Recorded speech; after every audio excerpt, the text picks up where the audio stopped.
Oh, that's good. Good morning, everybody. We'll start again. The meeting is not being live streamed, but it is being recorded and published online following the meeting. For people in the office, please raise your hand if you want to speak and speak through the mic so everyone online can hear you.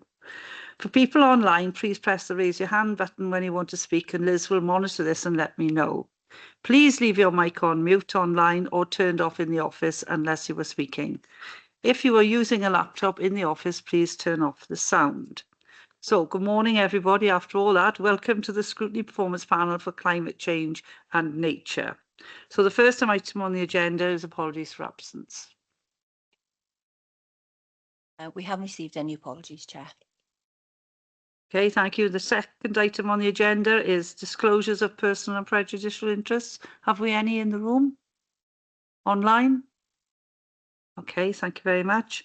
Next item is prohibition of whip votes and declaration of party whips. No? Oh, good. Keep going.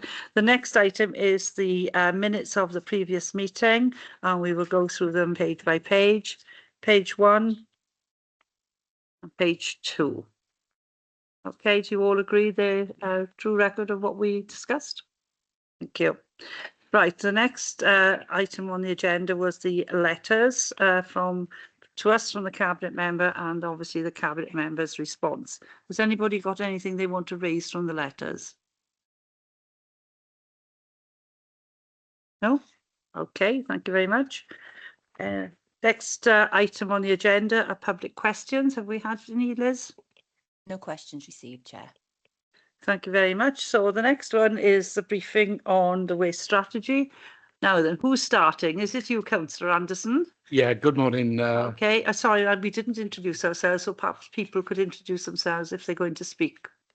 Go along. Thank you. Yeah. Thank you, Councillor Mary Jones, because there's more than one Councillor Jones.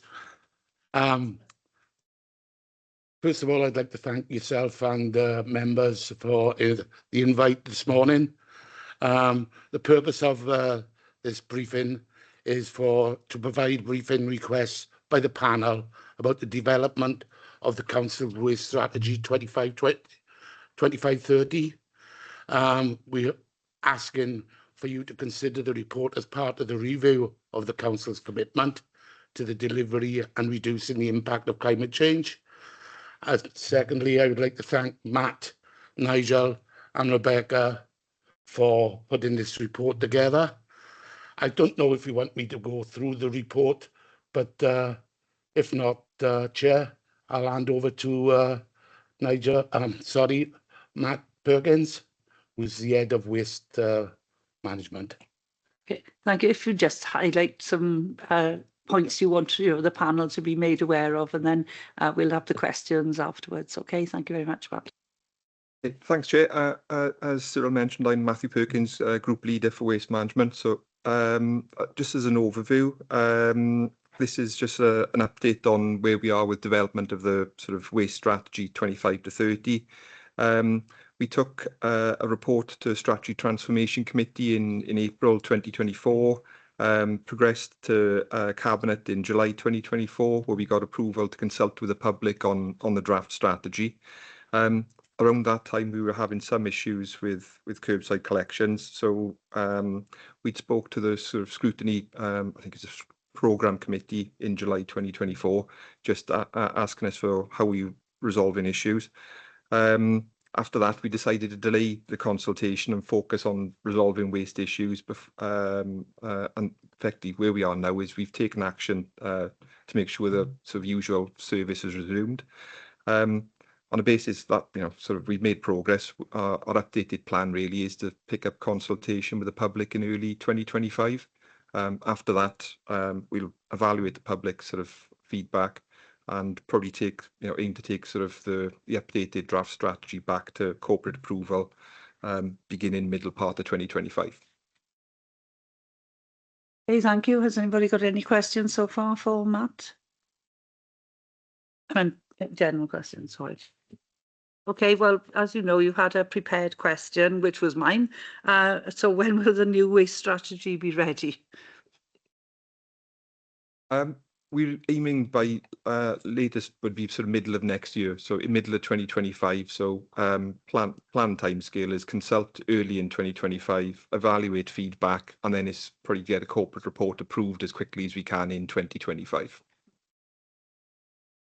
Okay, thank you. As Sarah doesn't appear to be with us, which is rather unusual because she's a very good attender, so she must be held up somewhere. The second question was the proposed new recycling boxes are heavy. Will this deter the elderly or infirm from recycling all their waste? There is also the embarrassment factor to consider. I think she thinks that some people might have a few wine bottles in it, etc. They don't want the neighbours to know. And of course, if you've got very heavy containers with bottles in as well, I think that was the thinking behind the question. Oh, okay. Thanks, Chair. I think similar to sort of the reusable pink bags we issued for plastic, we offer a mini version for sort of small households or people who find the big bags too cumbersome. So effectively, we plan on doing the same thing for these other reusable containers. We'll offer a mini version, which is, lighter, sort of smaller, easy to handle, and hopefully suitable for, for residents who would otherwise struggle. Okay, what about storing them, in between when you're, it's all right, I live in a house, so I have a garden, but some people have just small maisonettes, even flats. How are they going to store these boxes if they've got we've got an awful lot of things going in people's kitchens, the caddy, then we've got green, we've got, so how are we going to get around that problem? And I'm not talking about multi-storey blocks of flats now, because they have different methods. I just wondered how you're going to be able to manage all these containers that people are going to need. I think trouble is we end up going into very specifics for each individual compound, and there probably isn't a one size fits all thing. It's literally going to be each block will have a different experience, and we had exactly the same thing when we bought reusable pink bags in. So some of these blocks have a communal bin store. Some blocks have individual collections at the bottom of a flight of stairs or something. So what we found is we literally had to tailor it for each block and decide, okay, this container, perhaps we do need to put a wheel bin in for these residents. So difficult to give a one size fits all. We basically just adapt to what suits the residents and the property type. Okay, thank you. Anybody before I go on to the next question, which again is mine, but I will make a comment. You said you had difficulty with collections. Somehow they forgot me last week. I was missed out, my garden and my kitchen. And then on Saturday, Thursday is my collection day. On Saturday, they did my garden, but they didn't do my kitchen till yesterday. So I couldn't work that one out quite, but there we are, it's gone. But I thought, not really a good thing to do. No. Other than that, they have been a lot better. We've had one or two hiccups still, but not like, I meant streets being missed.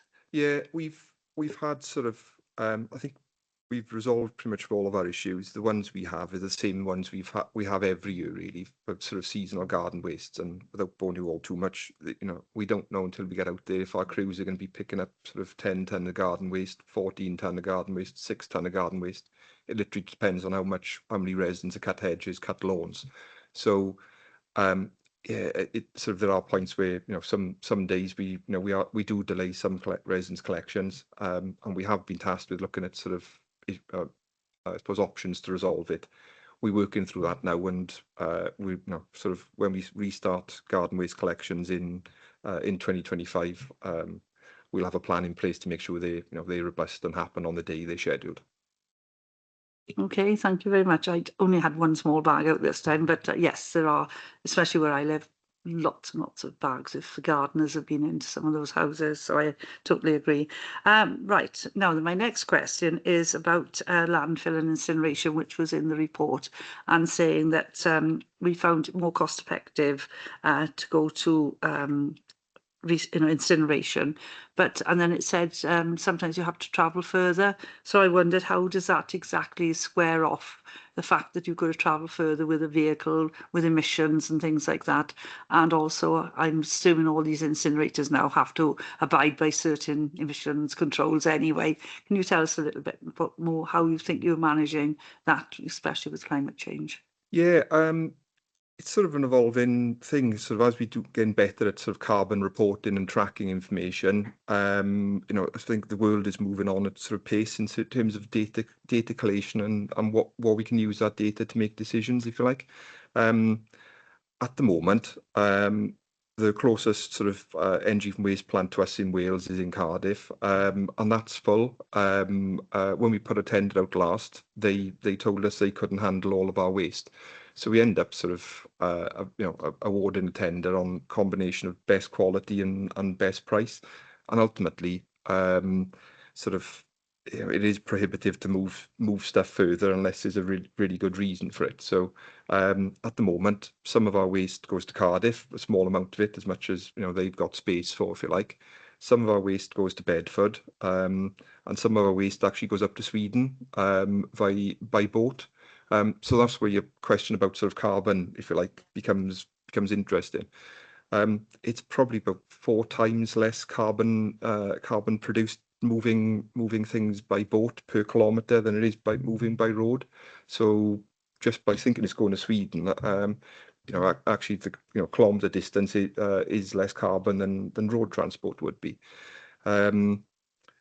You know, our other option is, you know, actually sort of there aren't any closer EFWs which you know, would take our material. You know, we could, you know, could have probably looked at sort of other disposal things like landfill, but again, that's probably about 20 times more carbon than EFW plants are. So I think, you know, in reality, we're conscious of carbon, conscious of transport distance.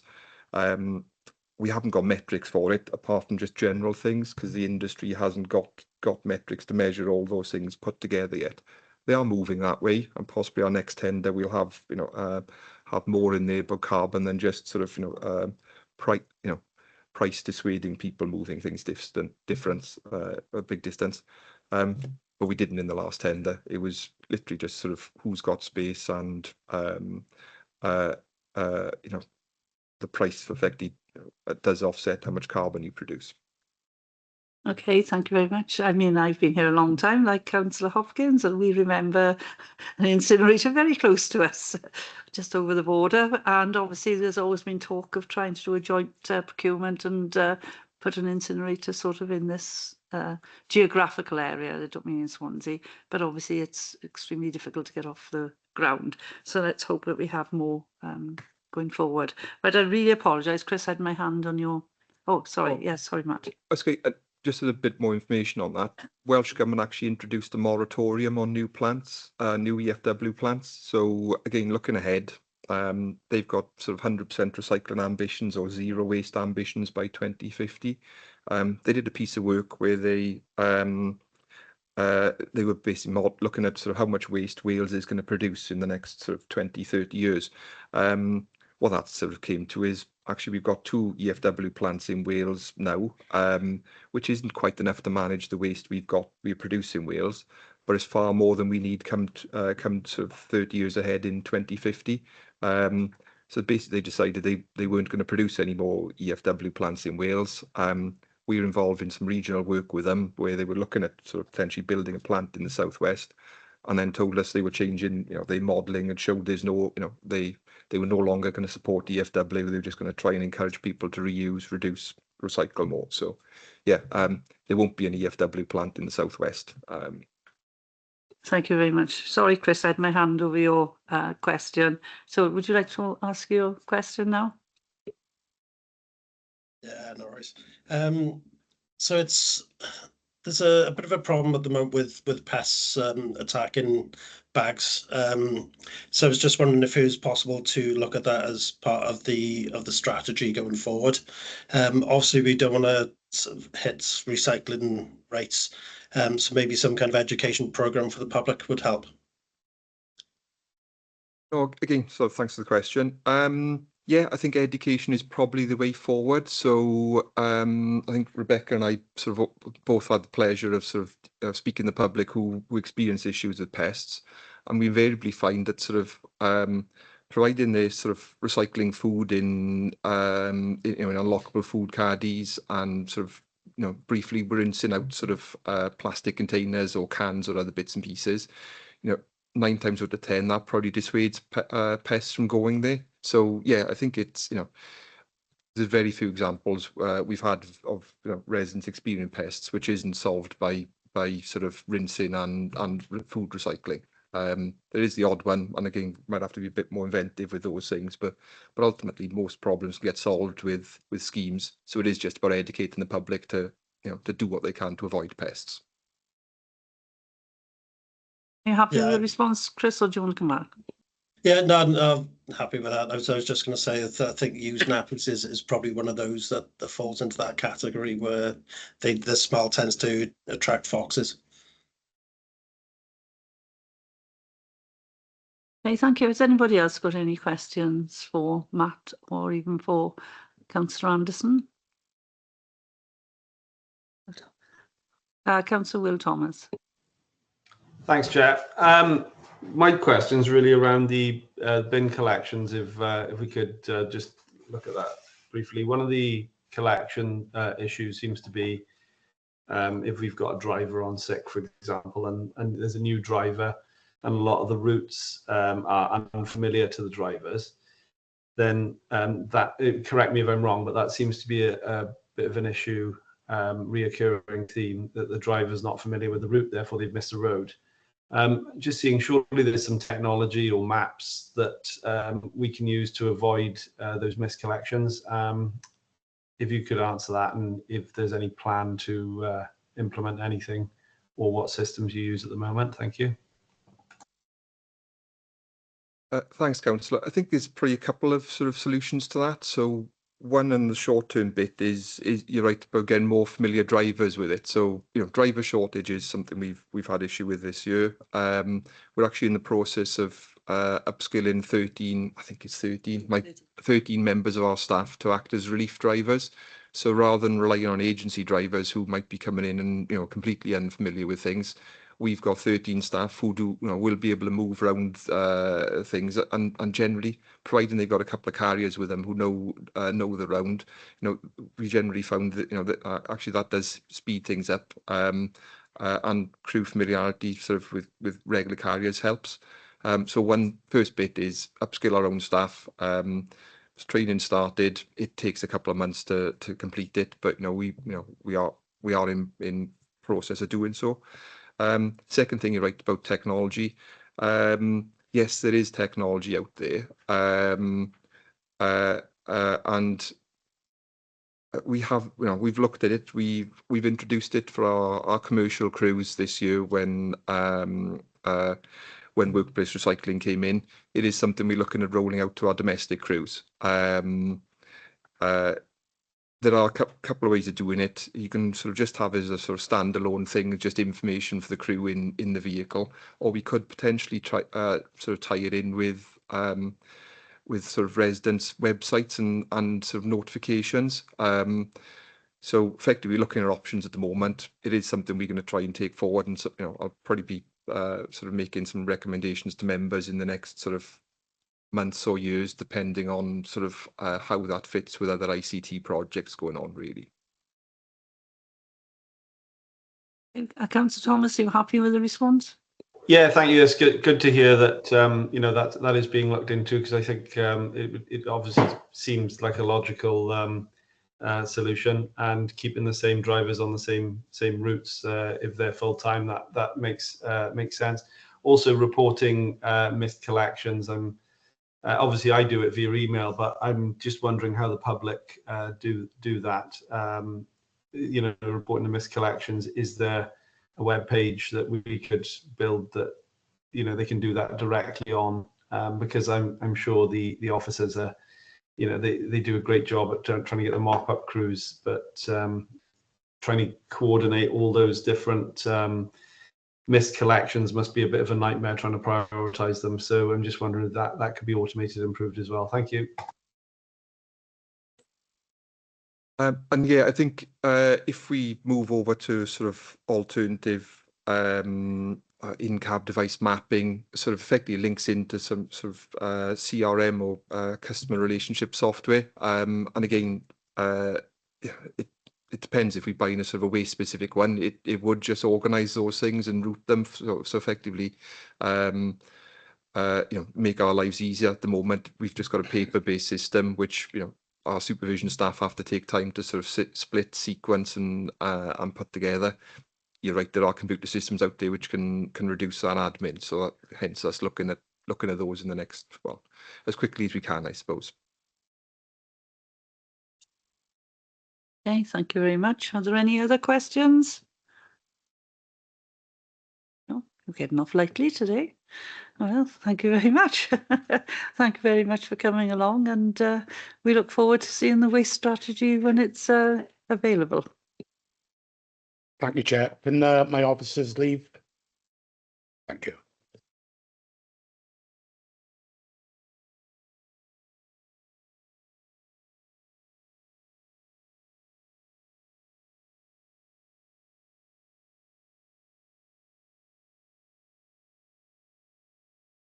Okay, thank you very much. Now then, we're going on to water quality management and pollution control, one of our favourites.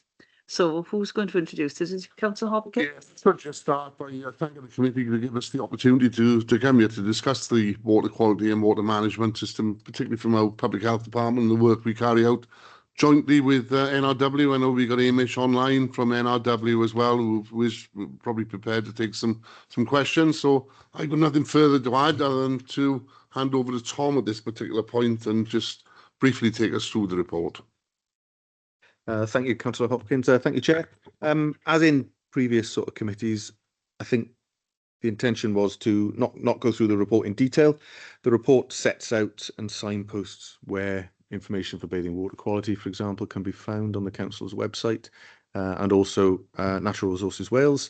And as Councillor Hopkins mentioned, we have Hamish Osborne, who's the team leader of the Swansea Environment team for NRW, and Sarah Bennett, who's a senior officer in that team, both online today to input into discussion as well.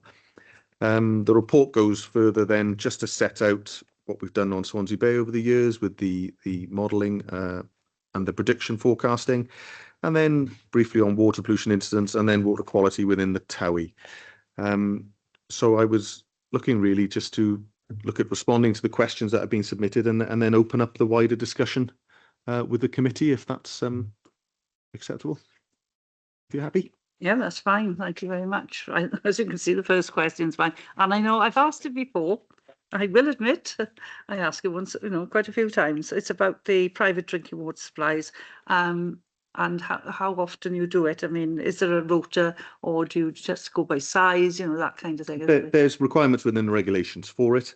So a large commercial supply is required to be sampled annually, and we have to carry out a risk assessment every 5 years for the source and the pipework, etc., to look at from start to finish, as it were, for the supply of that water.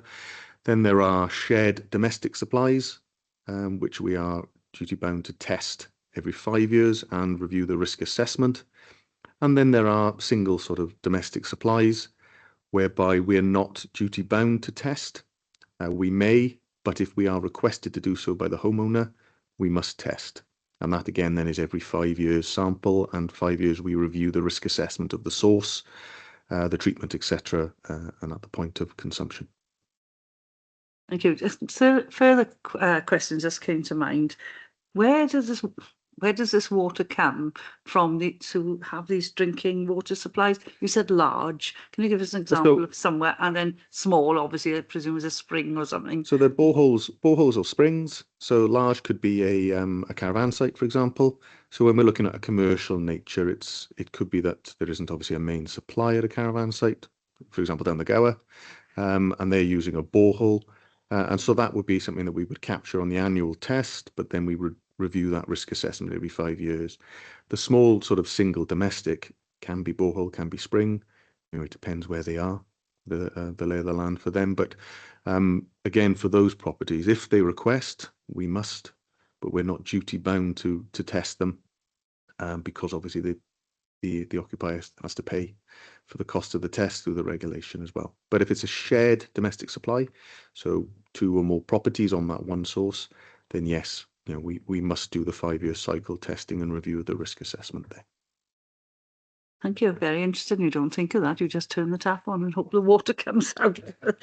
We had a power cut this morning, not water, a planned one, you know, so it's amazing how much you rely on your utilities. So my second question is a bit, I don't know if it's for you or NRW actually. There is always rubbish collection at the barrage and around the bay and things. Whose responsibility is to deal with it? And going on to a further question really, which is probably more for Councillor Anderson's portfolio. Is it sorted? And if so, you know, I suppose, is it sorted that it can be reused? Because I presume a lot of it is plastic. It is a joint sort of response, really, for comment here. So I'll bring Hamish and Sarah in after, if that's okay.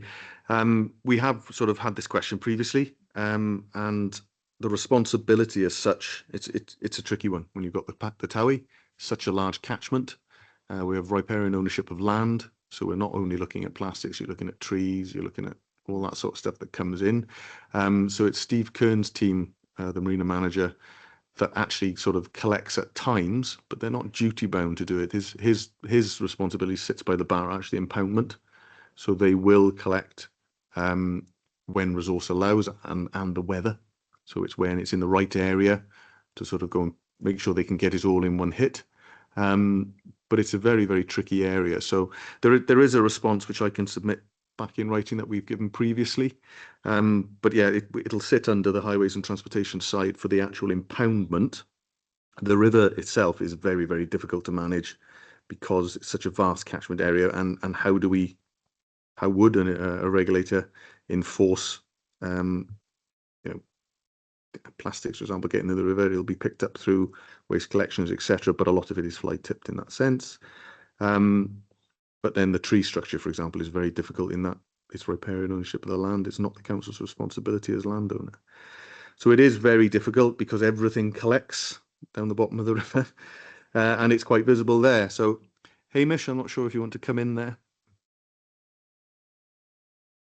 I don't have a great deal to add other than the fact that I know there was a project some time ago looking at whether it was possible to recover some of the plastics from the material that was collected in the barrage, but I'm not sure where that has got to.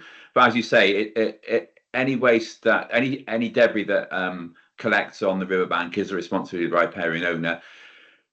I think it's everyone's responsibility to try and reduce the amount of plastic that does get in there. And again, as you say, that's to do with littering and also making sure that commercial operations contain their waste and they don't allow the escape of waste. I think it's got a lot better than it was years ago, where we used to get lots of plastics washing down drains. But as you can see, when you go past the barrage, there's still too much plastic in there. And I think once it gets in the sea, it's marine litter. We don't want it to happen. So I'm not sure what's happened to that project. I guess it's not an easy thing to achieve. It's to collect it and recycle it, but it would be desirable to do so. Okay, thank you very much. And so the next question is again from Chris again. Sorry, I should call you Councillor Evans, but. I think Councillor Thomas has got a follow up to the last question. Okay. Sorry, we can't see your hand very well. Did you want to speak about the last question? Sorry, Councillor Thomas. No, sorry, that was bad timing on putting my hand up. Sorry, Chris. Thanks. No worries. We'll do Councillor Evans first, and we'll come back to you, Councillor Thomas. Okay. Yeah. So I was just going to ask, do we know how many times in the last 12 months Welsh Water have released sewage into the River Towie? And also at Langland and Caswell. Okay, so the River Towie, we've got a lot of overflows, what we call combined sewer overflows, that are dotted around the banks of the Towie, and they go all the way up into Powys. I haven't got the figures to hand for the Towie. We could collate those, but there will have been a significant number of spills into the Towie.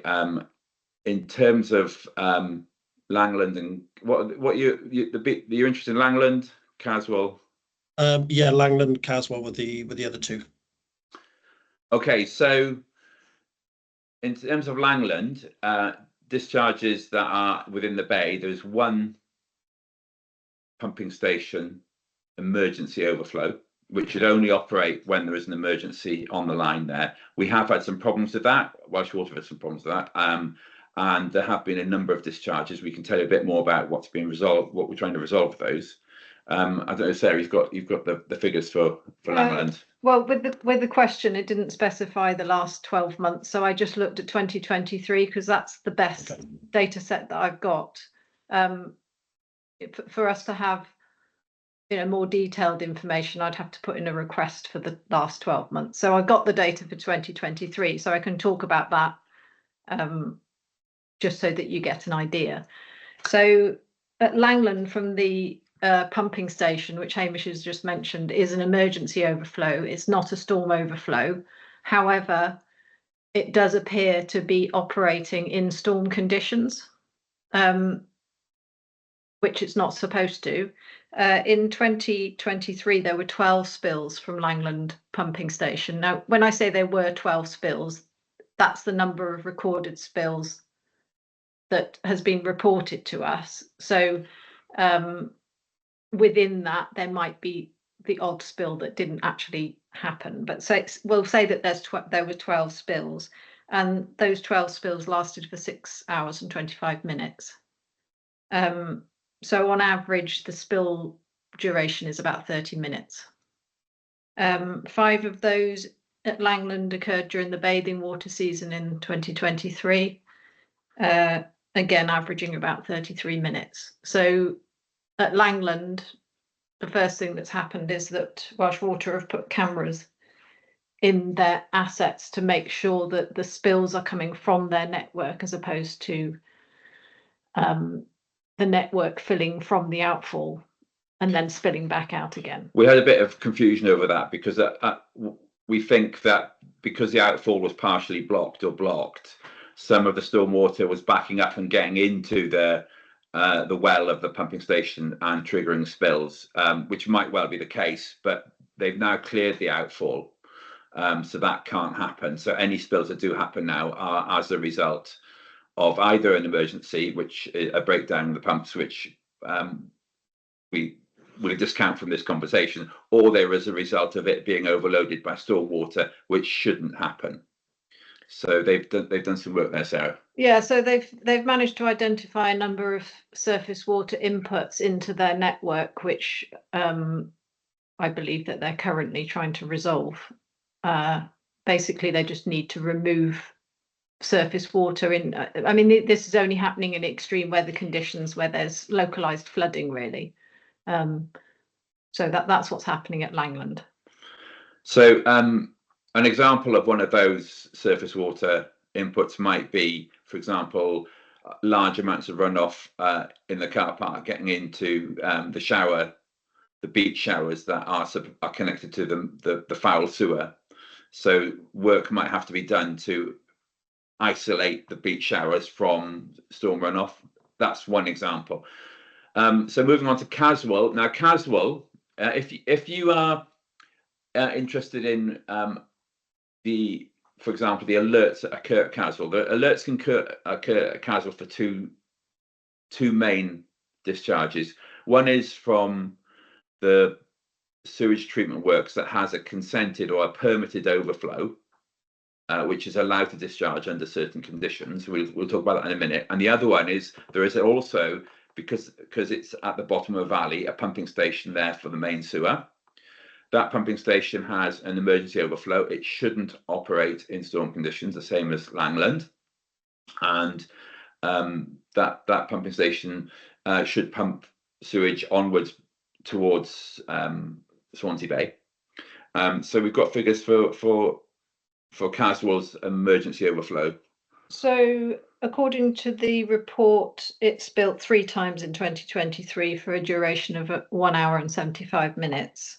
And one of the spills was in the bathing water season for 15 minutes, but I just happened to be doing some inspections on that day, and we think that that was actually because the event duration monitor was being maintained. So, you know, you can trigger what looks like a spill by doing maintenance on the asset. So Caswell used to also be impacted by stormwater, but the local authority, the highways and Welsh Water work together to remove that surface water. So we don't think that that pumping station is operating in storm conditions, but it is one of those things that is a watching brief, really, because obviously our climate is changing and there's more stormwater, and people do connect illegally to the network, which means that things can happen, if you see what I mean. So essentially, the situation in Caswell is better than previous years, where due to Welsh Water and the council's work, stormwater has been eliminated from the network there and has therefore stopped those spills happening. Now the other one is there's a sewage treatment works at Brandy Cove and Bishopston that has a storm overflow. It's allowed to have a storm overflow, and the storm sewage goes into settlement tanks and discharged via a reed bed, so it isn't straight raw sewage as people sometimes think it is. Now that how many times did that spill? So 22 times in 2023. With the sewage treatment works, the duration of a spill is longer normally than a CSO, which tends to be quite flashy and spiky. So the average hours of those spills was 4 hours, so it spilled for 88 hours and 75 minutes. 5 of those spills were in the bathing water season, and those spills lasted for 510 minutes. So that's an average of 1 hour and 40 minutes. So that's the two main beaches you mentioned there. We have also got other overflows that could impact on our bathing water beaches, and some overflows that I think might be sort of pegged to those beaches in the alerts might actually not impact on them, because I know that for some of the alerts that have been occurring on Surface Against Sewage app particularly were for Langland Caswell were from the other side of Mumbles Head and are unlikely to impact them directly. But so I don't know that you've got any. I mean, does that answer your question? I know that the tower is a more complex situation. There are some high spilling assets there. Those assets that are high spillers are in a program of being evaluated, and the numbers of spills that are being recorded. They look at that. They look for solutions, and they then go into investment programs, etc. It's not a situation we're particularly happy with, the numbers of spills in the tower, but compared to many years ago when we didn't even know how many they were occurring, we've moved on, and all of the high spilling assets are being looked at. Thank you very much. Before I bring you back, Councillor Evans, did anybody in the room want to make a comment, Tom or Councillor? Only to reinforce that, as it says in the report, you know, we have a very good working relationship with NRW here in Swansea, and do discuss issues regularly with Hamish and Sarah and the team, to sort of see how that we can assist from the council perspective. And if we get complaints, which moves into the next question, but if we get complaints, for example, we do discuss, we do contact to pick each other's brains, as it were, to try and, you know, find out sources and take action against bits and pieces that are going on. Okay, thank you. Councillor Evans, did you want to come back before I ask Councillor Thomas what his question is? Yeah, so no, it's just a quick observation. Thanks for the data.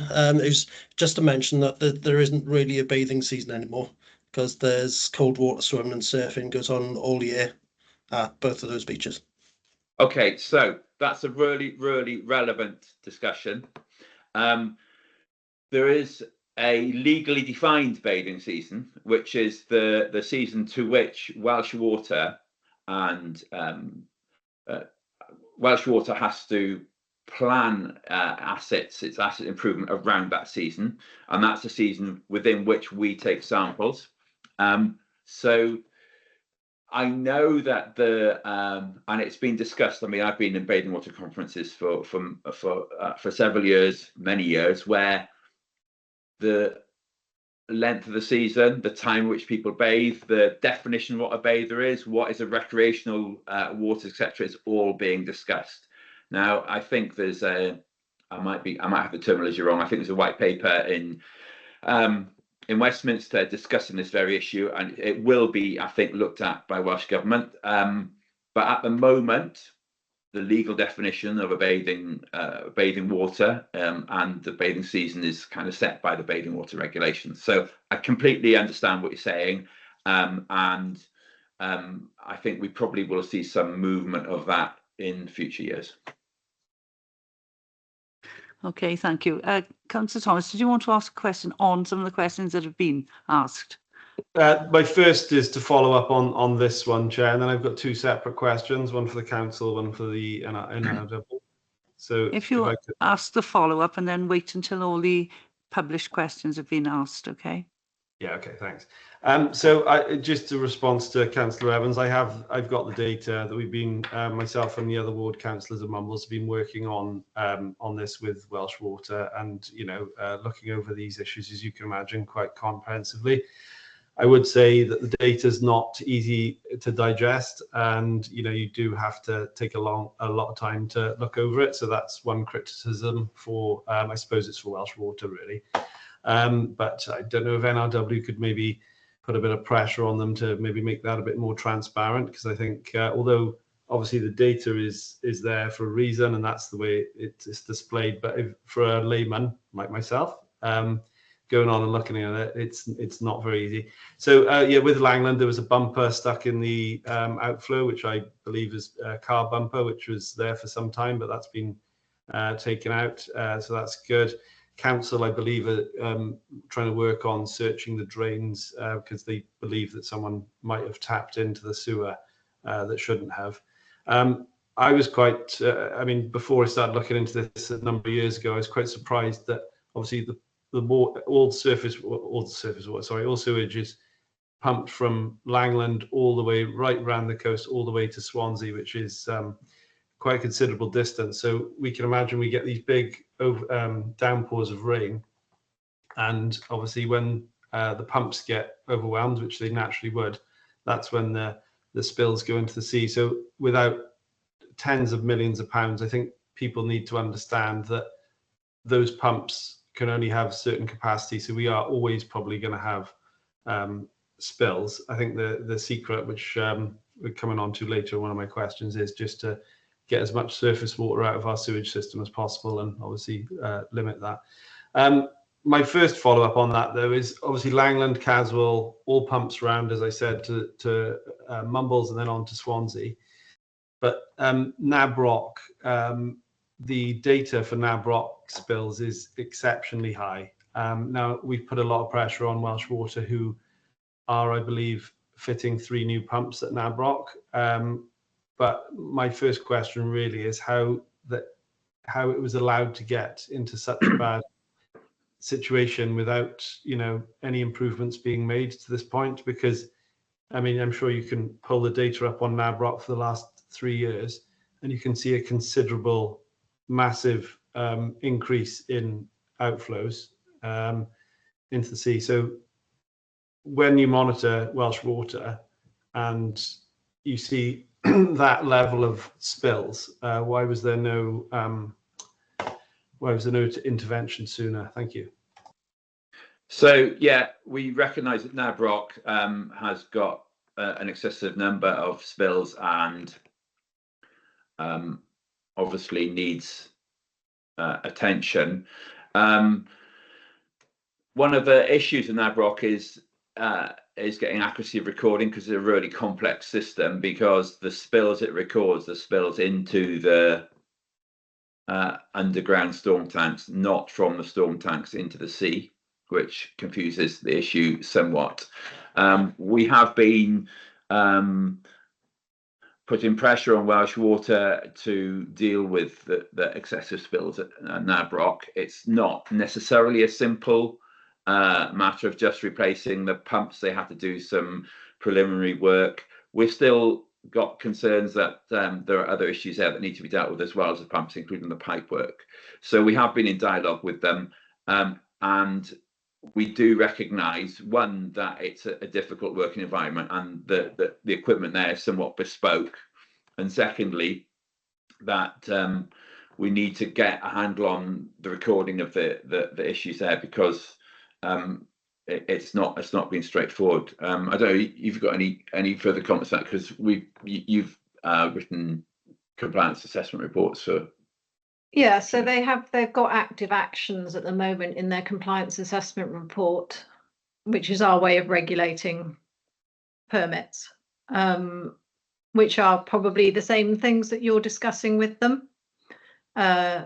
So there's that. There's also the fact that their permit, which includes a trigger number to whereby they have to investigate why the numbers are over the 5 spills in the bathing water season, that was only issued this year. So before that permit was issued, that process of investigation can't happen from a sort of regulatory point of view. Before that, it can only be discussions about, why is this spilling so frequently? So from this point onwards, I would expect that work to accelerate, because of the fact that they've got this new permit with the trigger number, which requires them to do an investigation once the spill numbers go over 5 in the bathing water season. So, I mean, I recognise that, yeah, I think there has been a delay, but from this point forward, I expect things to improve because of the compliance assessment reports, because of the work that you're doing in putting pressure on Welsh Water, and because they've got this new permit with the new event duration monitoring conditions in it. Yeah, so to perhaps explain a little bit about what Sarah's point there. Years ago, we had no instrumentation in any of the sewers unless they were doing a specific project. Then they developed, the industry itself developed instrumentation that it can use in sewers to detect and record the number of spills. We required Welsh Water basically to put this spill event duration monitoring in the sewers. When that was done, that was the first stage. The second stage then is for them to record the numbers of spills and take action where the spills are too high. That's the permit. And each step, each time we make them do something, we have to do that through modifying our permits. We've got literally thousands of those across Wales, and each permit has to be modified. So to require that to be put in place. So that's the permit Sarah's talking about. So it was relatively recently that permit was issued to Welsh Water to force them to record and then take action on high spilling overflows. But we do recognise it's a problem. It bothers us, and it is something we expect action on. Okay, thank you. Does anybody else want to comment in the room before I go on to my own question? No. Okay, so welcome Sarah as well, Councillor Keaton. We're on the questions of water pollution, and we're going to ask my number 8 question, which we've had some of the answers already actually. Section 2 of the water pollution incidents, how many call outs have the pollution control had to in the last year actually? Thank you, Chair. So, because I wasn't aware fully of the time period you're looking at, we looked over the last 3 years, just to give you an indication. So this ranges from your small scale to your large. So we were sort of approximately 45 for 21, 22, 60 for 22, 23, 23, 24.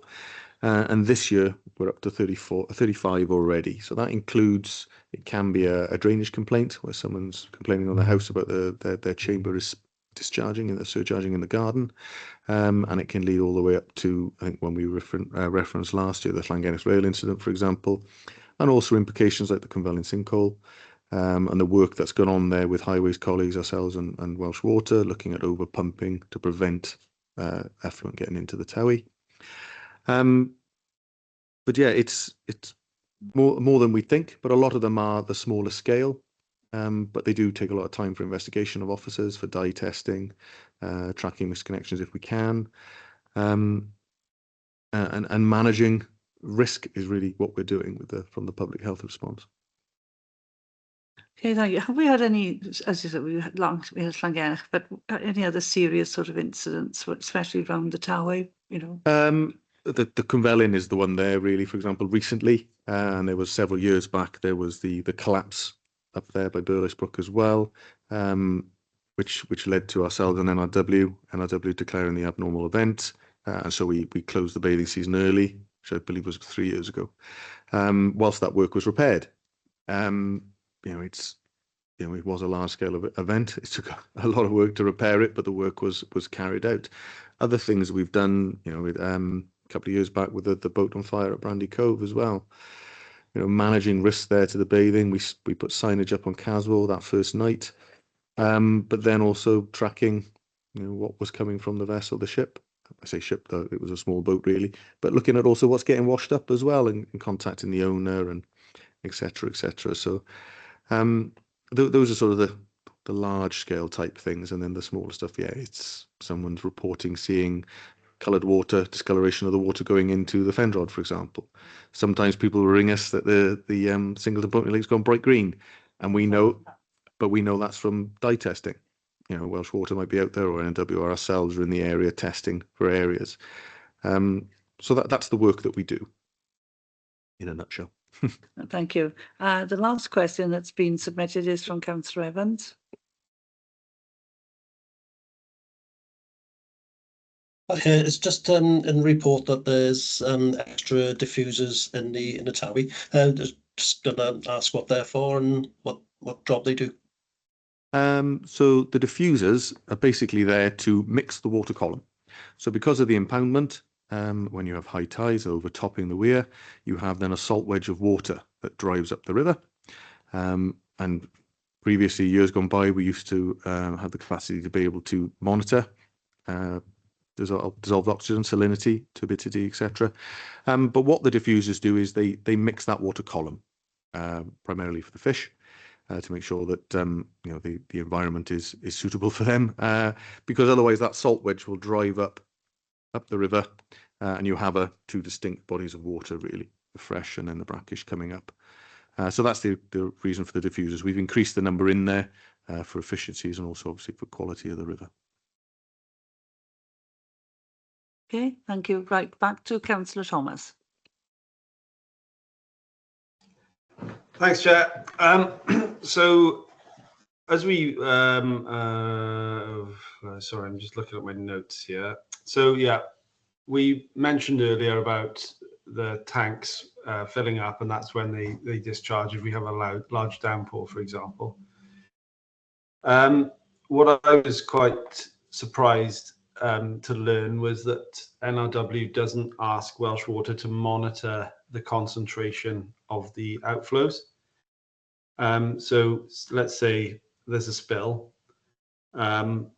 Obviously, that's diluted by a lot of rainwater that's getting into the system. So I'm not suggesting that the spills are all raw sewage, you know, going straight into the sea or the river. But I still think it still makes sense to me to monitor the concentration of those. And I understand from Welsh Water that it's not currently a requirement from NRW to monitor those. So if you could just give me the reason for that, and if there is any work being done to change that rule or law. Thank you. Okay, so continuous discharges from sewage treatment works, for example, are monitored, and we specify the quality of the water that can be discharged, the effluent that can be charged from continuous discharges. In other words, treated effluent. We don't do the same for overflows. I think there's a few reasons for that. I mean, it's a good question, and this wasn't one that I've prepared an answer for, but one of them is we know roughly what the impact will be from storm overflows. You're right, it could vary from being very dilute to being less dilute, and the amount of in terms of bathing water, the amount of the bacterial load could vary. However, the idea is to eliminate the discharges wherever possible. And the modelling that Welsh Water do is based on assumptions that are made from typical discharges from stormwater overflows. So I'm not sure what necessarily the advantage would be if we were to monitor them, because we know that they're undesirable in the first place. The other thing is the feasibility of monitoring it. To monitor the final effluent from the sewage treatment works, yes, you can put some instrumentation on, but a lot of those are samples that are taken to the lab to measure biochemical oxygen demand, for example. So I'm not sure it would be particularly easy to do so, and certainly the legislation doesn't point us in a direction of asking them to look at the composition of sewer overflows. That probably doesn't wholly answer your question, but I think that's the reason for it. Councillor Thomas, you had another question as well. If you want thanks. to come back and then ask a question. Yeah, I'll do both. I mean, I'd say personally, I'd want to know what's going into the sea. So I don't see it being a hugely costly exercise, especially to trial it in a few areas. You know, I think whatever we're putting into the sea in the overflows, I think we need to be monitoring it as well, personally. And I think the legislation needs to change on that one. And I'm surprised, to be honest, very surprised it hasn't. My last question, just for the council, really, as we spoke about earlier, getting the surface water out of our sewers is going to be a large part of the answer to this this very complex issue of treating water, because a lot of the time we're treating rainwater. So just really, what large schemes the council are working on to try and improve that? I mean, I'm sure they're working with Welsh Water and NRW, but is there any big wins that you've got to take a lot of surface water out of the sewers? Thanks. Thank you, Councillor. I think to come back on that question, we'd have to speak with Highways colleagues first, as well as at the road network and our drainage colleagues for the surface water teams. I don't have that information to hand. We respond to, at the moment, it's primarily complaints around a drainage issue, and we sometimes find then that the foul is connected to the sewer, or it might be the other way. But we also have then combined systems in a lot of Swansea, and pulling that system out isn't one that the legislation we have is designed to look at, because it's a combined sewer system. It has both systems within it. So certainly on the more modern builds, there'll be split systems, and we look at them when we react on a complaint basis, to be honest, ourselves as the pollution team. But I'd need to double check with Highways colleagues and any sort of wider work that's gone on. If you look at the stuff down that Sarah referenced for Caswell previously, our Highways colleagues were looking at that, making sure that surface drainage wasn't going into foul and wasn't misdirected. So that's something we'll have to dig the information out for you and get back to you in writing, if that's okay. Okay, so if we have a written response to Liz, and then she can send it out, please. Yeah, is that okay, Councillor? Yeah, that sounds great. Yeah, that sounds great. I mean, I think we should really have a work plan to try and tackle the issue of this the surface water. So if there's a long-term plan to focus on certain schemes and chip away at them over the years, then I think if we haven't got that, that'd be very beneficial for the authority to have. Thanks. Okay, thank you. Has anybody else got any other questions? Oh, Hamish, sorry, come back. Yeah, in terms of surface water removal, very often it's complex. It involves re-sewering, re-engineering the whole of the system. However, Swansea Council and NRW have been working together on green infrastructure in the city centre, whereby we're trying to deal with surface water in a different way. Now, that doesn't necessarily mean that the surface water we're talking about is going directly into the sewer. It might be surface water that might be running off via the storm network as well. But we think there's a lot of potential for green infrastructure, and obviously the new SUDS regulations and the way we're working with sustainable drainage systems, sustainable drainage systems in general, are offering a big opportunity which we can grab where there are new developments and where there is work to maybe regenerate an area. So want to highlight the work that Swansea has done in conjunction with NRW on the green infrastructure in the city centre, and I think that over time that will make a significant difference. And we know that pollution doesn't only come from sewer overflows. We know that pollution comes from a whole range of other sources, and it needs to be worked on wherever it's coming from. Okay, thank you very much. Has anybody got any other further questions, either for Hamish and his team or for the council officers? Oh, Sarah, Councillor Keaton. Thank you, Mary. Yes, just a question. I've often having to deal with neighbours and people in my constituency who have finding themselves flooded, or at least incredibly drenched in their back gardens and front gardens. Is there any kind of budget or grant that they could claim to put in anything SUDS based in their gardens to help both themselves and their neighbours? Thank you, Councillor. I'm just asking Hamish, sorry. Yeah. Hamish, you coming in? Yeah, or? I'm unfortunately at the moment I'm not aware of grants of that scale. It's something that would be desirable. I'll go away and do some investigation. I think you've spoken to Fran Rolfe from NRW on this issue at some point. So I haven't got a straight answer for that, but I'll come back to you. No, thank you. Tom, do you want to add anything? Only from my position, I'm not aware of any grant funding possibility at all through the work that we do.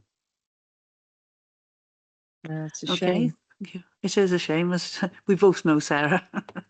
Right, are there any other questions before we bring this item to a close? No? Okay. Well, thank you very much for a very informative meeting and for coming along and answering our questions. There's a few actions for you, Tom, to come back to us. And I think Hamish is going to also do some investigation and let Liz know about if there's any grant money or anything for SUDS. Okay, thank you very much. So we will go on to the next item on our agenda, which is the work plan. The next meeting is the 21st of January, and it's Sustainable Transport Strategy and Renewable Energy Local Area Energy Plan.